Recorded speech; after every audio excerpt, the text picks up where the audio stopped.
নমো ভগবতে বাসুদেবায়। জয় শ্রীকৃষ্ণ।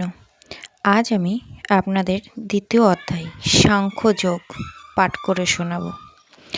তং তথা কৃপয়া বিষ্ঠম অশ্রু পূর্ণা কুলেক্ষণম বিষিদন্তমেদং বাক্যম উবাচ মধুসূদন। সঞ্জয় বললেন অর্জুনকে, এভাবে করুণাদ্র ব্যাকুল ও অশ্রুসিক্ত দেখে মধুসূদন শ্রীকৃষ্ণ এই কথাগুলো বললেন। জাগতিক করুণা, শোক ও চোখের জল প্রকৃত সত্তা সম্বন্ধে অজ্ঞানতার বহিঃপ্রকাশ। শাশ্বত আত্মার জন্য করুণার অনুভবই আত্মোপলব্ধি। এই শ্লোকে মধুসূদন শব্দটি তাৎপর্যপূর্ণ। শ্রীকৃষ্ণ মধু নামক দৈত্যকে হত্যা করেছিলেন এবং এখন অর্জুন চাইছেন অজ্ঞতারূপ যে দৈত্য তাকে তার কর্তব্য কর্ম থেকে বিরত রেখেছে তাকে ভগবান শ্রীকৃষ্ণ হত্যা করুন। করুণার প্রয়োগ কোথায় হওয়া উচিত তা কেউই জানে না। যে মানুষ ডুবে যাচ্ছে তার পরনের কাপড়ের প্রতি করুণা প্রদর্শন করাটা নিতান্তই অর্থহীন। তেমনি ভবসমুদ্রে পতিত মানুষের বাইরের আবরণরূপ স্থূল জড়দেহটিকে উদ্ধার করলে তাকে রক্ষা করা হয় না।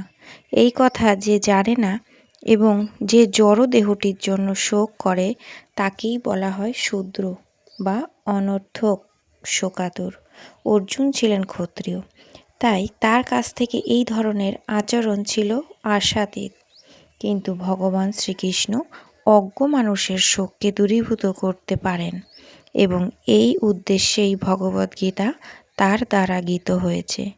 এই অধ্যায়ে জড়দেহ ও চেতন আত্মার সম্বন্ধে আত্মতত্ত্ব উপলব্ধির বিষয়ে পুঙ্খানুপুঙ্খ বিশ্লেষণের মাধ্যমে উপদেশ প্রদান করা হয়েছে, যা পরম নিয়ন্তা ভগবান শ্রীকৃষ্ণ বিশদভাবে আলোচনা করেছেন। কর্মফলে নিরাসক্তি এবং আত্মতত্ত্বে প্রতিষ্ঠিত হলেই এই উপলব্ধি লাভ করা সম্ভব। কুত তা কস্মলম ইদম বিষমে সংকটকালে সমুপস্থিতম অনার্য জুষ্ঠম অস্বর্গম অকীর্তিকরম অর্জুন। পরমেশ্বর ভগবান বললেন, প্রিয় অর্জুন, এই ঘোর সংকটকালে অনার্যের মতো এই সমস্ত কলুষতা কিভাবে তোমার মধ্যে এলো? জীবনের মূল্যবোধ সম্বন্ধে জ্ঞাত মানুষের পক্ষে এ সমস্ত একদমই শোভনীয় নয়। তা তোমাকে ঊর্ধ্বলোকে উন্নীত করবে না, পক্ষান্তরে অপযশ প্রদান করবে। শ্রীকৃষ্ণ ও পরমেশ্বর ভগবান অভিন্ন, তাই সমগ্র ভগবদ্গীতায় শ্রীকৃষ্ণকে ভগবান বলে সম্বোধন করা হয়েছে। ভগবান হচ্ছেন পরম তত্ত্বের চরম সীমা। পরম তত্ত্ব উপলব্ধির তিনটি স্তর রয়েছে। ব্রহ্ম অর্থাৎ নির্বিশেষ সর্বব্যাপ্ত সত্তা, পরমাত্মা অর্থাৎ প্রতিটি জীবের হৃদয়ে বিরাজমান পরমেশ্বরের প্রকাশ, এবং ভগবান অর্থাৎ পরমেশ্বর ভগবান শ্রীকৃষ্ণ।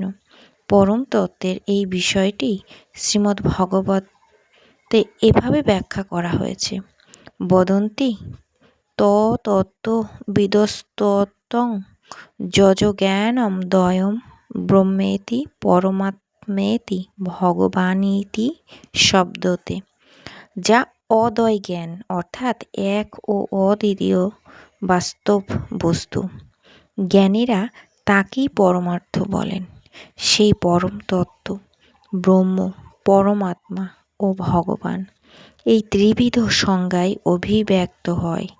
এই তিনটি চিন্ময় প্রকাশ সূর্যের দৃষ্টান্তের মাধ্যমে বিশ্লেষণ করা যায়। সূর্যের ও তিনটি ভিন্ন প্রকাশ রয়েছে, যেমন সূর্যরশ্মি, সূর্যগোলক ও সূর্যলোক। সূর্যরশ্মি সম্বন্ধে জানা হলো প্রাথমিক স্তর, সূর্যগোলক সম্বন্ধে জানা আরও উচ্চ স্তরে এবং সূর্যলোকে প্রবেশ করে সূর্য সম্বন্ধে জ্ঞান লাভ করা হচ্ছে সর্বোচ্চ। প্রাথমিক স্তরের শিক্ষার্থীরা সূর্যকিরণ সম্বন্ধে জেনেই সন্তুষ্ট থাকেন। তার সর্বব্যাপকতা এবং তার নির্বিশেষ রশ্মিচ্ছটা সম্বন্ধে যে জ্ঞান, তাকে পরম তত্ত্বের ব্রহ্মোপলব্ধির সঙ্গে তুলনা করা যেতে পারে। আরও উন্নত স্তরে শিক্ষার্থীরা সূর্যগোলকের সম্বন্ধে অবগত হতে পারেন, যে জ্ঞানকে পরম তত্ত্বের পরমাত্মা উপলব্ধির সঙ্গে তুলনা করা যেতে পারে। আর যে সমস্ত শিক্ষার্থীরা সূর্যলোকের অন্তঃস্থলে প্রবিষ্ট হয়েছেন, তাদের জ্ঞান পরম তত্ত্বের সর্বোত্তম সবিশেষ রূপ সম্বন্ধে অবগত হওয়ার সঙ্গে তুলনা করা যেতে পারে। তাই ভক্তবৃন্দ বা যে সমস্ত পরমার্থবাদী পরম তত্ত্বের ভগবৎ স্বরূপ উপলব্ধি করতে পেরেছেন, তারাই সর্বোচ্চ স্তরে অধিষ্ঠিত। পরমার্থবাদী যদিও সমস্ত পরমার্থবাদী সেই একই পরম তত্ত্বের অনুসন্ধানে রত। সূক্ষ্মরশ্মি, সূর্যগোলক ও সূর্যলোক এই তিনটি একে অপরের থেকে পৃথক হতে পারে না, কিন্তু তবুও তিনটি বিভিন্ন স্তরের শিক্ষার্থীরা সমপর্যায়ভুক্ত নন। শীল ব্যাসদেবের পিতা মহান তত্ত্বজ্ঞ পরাশর মুনি সংস্কৃত শব্দ ভগবান সম্বন্ধে বিশ্লেষণ করেছেন। সমগ্র ঐশ্বর্য, সমগ্র বীর্য, সমগ্র যশ, সমগ্র শ্রী, সমগ্র জ্ঞান ও সমগ্র বৈরাগ্য যার মধ্যে পূর্ণরূপে বর্তমান, সেই পরম পুরুষই ভগবান। অনেক মানুষ রয়েছেন যারা অত্যন্ত ধনী, অত্যন্ত শক্তিশালী, অত্যন্ত সুন্দর, অত্যন্ত যশস্বী, অত্যন্ত জ্ঞানী ও অত্যন্ত অনাসক্ত, কিন্তু এমন কেউ নেই যিনি দাবি করতে পারেন সমগ্র ঐশ্বর্য, সমগ্র বীর্য আদি সব কিছুর উপর তার পূর্ণ অধিকার রয়েছে। কেবল শ্রীকৃষ্ণই তা দাবি করতে পারেন, কারণ তিনি পরমেশ্বর ভগবান। কোনো জীবই, এমনকি ব্রহ্মা, শিব অথবা নারায়ণ ও শ্রীকৃষ্ণের মতো পূর্ণ ঐশ্বর্য সম্পন্ন হতে পারেন না। তাই ব্রহ্মসংহিতাতে স্বয়ং ব্রহ্মা সিদ্ধান্ত করেছেন যে শ্রীকৃষ্ণই পরমেশ্বর ভগবান। কেউই তার সমকক্ষ নয় বা তার থেকে শ্রেষ্ঠ নয়। তিনি আদি পুরুষ অথবা গোবিন্দ নামে পরিজ্ঞাত ভগবান এবং তিনি সর্বকারণের পরম কারণ। ঈশ্বর পরম কৃষ্ণ সচ্চিদানন্দ বিগ্রহ অনাদিরাদি গোবিন্দ সর্বকারণম। ভগবানের গুণাবলীর অধিকারী বহু পুরুষ আছেন, কিন্তু শ্রীকৃষ্ণ হচ্ছেন পরম পুরুষ, কারণ তার ঊর্ধ্বে আর কেউ নয়। তিনি পরমেশ্বর এবং তার শ্রী বিগ্রহ সচ্চিদানন্দময়। তিনি অনাদির আদি পুরুষ গোবিন্দ এবং তিনি সর্বকারণের কারণ। ভাগবতেও পরমেশ্বর ভগবানের অনেক অবতারের উল্লেখ রয়েছে, কিন্তু সেখানেও শ্রীকৃষ্ণকে আদি পুরুষ ভগবান রূপে বর্ণনা করা হয়েছে, যার থেকে বহু বহু অবতার ও ঈশ্বর বিস্তার লাভ করেন। এতে চাংশকলা পুংসা কৃষ্ণস্তু ভগবান স্বয়ং ইন্দ্রারিব্যাকুলং লোকং মীরয়ন্তি যুগে যুগে।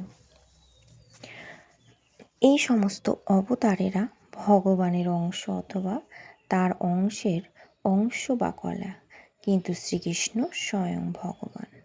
তাই শ্রীকৃষ্ণই আদি পুরুষ, পরমেশ্বর ভগবান, পরম তত্ত্ব, যিনি পরমাত্মা ও নির্বিশেষ ব্রহ্মের উৎস।